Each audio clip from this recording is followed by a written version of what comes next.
Hi hello friends, എല്ലാ കൂട്ടുകാർക്കും പുതിയൊരു പ്രൊമോയിലേക്ക് സ്വാഗതം. അങ്ങനെ കല്യാണിയും നിഷയും അതുപോലെ ഇതെല്ലാം സംസാരിച്ചു കൊണ്ടിരിക്കുന്നത് മനോഹറിനെ പറ്റി തന്നെയാണ്. അവന് ഏത് പെൺകുട്ടിയായാലും അവന് സംസാരിക്കുന്നതെന്നോ സംസാരിക്കാത്തതെന്നോ അങ്ങനെയൊന്നുമില്ല. ഏത് പെൺകുട്ടിയായാലും കാശുണ്ടായാൽ മതി, ആ പെൺകുട്ടി അവൻ വളച്ചിരിക്കും. തന്നെയല്ല, ആ പെൺകുട്ടിക്ക് എന്തെങ്കിലും ക്വാളിറ്റി ഉണ്ടോയെന്ന് പോലും അവൻ നോക്കില്ല.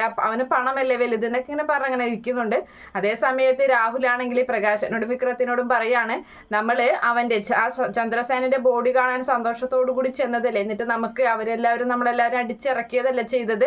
അതുകൊണ്ട് തന്നെ നോക്കിക്കോ, ഇന്ന് തന്നെ കിരണിന്റെ മരണ വാർത്ത അവരെ കാതുകളിലെത്തും. അതുകൊണ്ട് തന്നെ ഇന്ന് അവരെല്ലാവരും കരയാനാണ് പോകുന്നതെന്നൊക്കെ പറഞ്ഞിരിക്കുന്നുണ്ട്. എന്തായാലും ഗംഗപ്രസാദിന്റെ പ്രവേശനം നാളെ തന്നെയാണ്. രംഗപ്രവേശനം. അങ്ങനെ ഗംഗപ്രസാദ് വന്നിട്ട് കിരണ് കുറെ ഗുണ്ടകളൊക്കെ തല്ലിച്ചതയ്ക്കുന്നുണ്ട്. കിരണിനെ അതിനിടയിൽ ഒരു ഗുണ്ട വന്നിട്ട് തലയ്ക്കടിച്ച് തല ഇങ്ങനെ പൊത്തി നിൽക്കുന്ന ഒരു ഭാഗമൊക്കെയാണ്. കിരണ് നല്ല അടി തന്നെ തലയുടെ പിന്നിലായിട്ട് കിട്ടുന്നുണ്ട്. അങ്ങനെ ഒരു ഭാഗമൊക്കെയാണ് പ്രൊമോ ആയിട്ട് വന്നിട്ടുള്ളത്.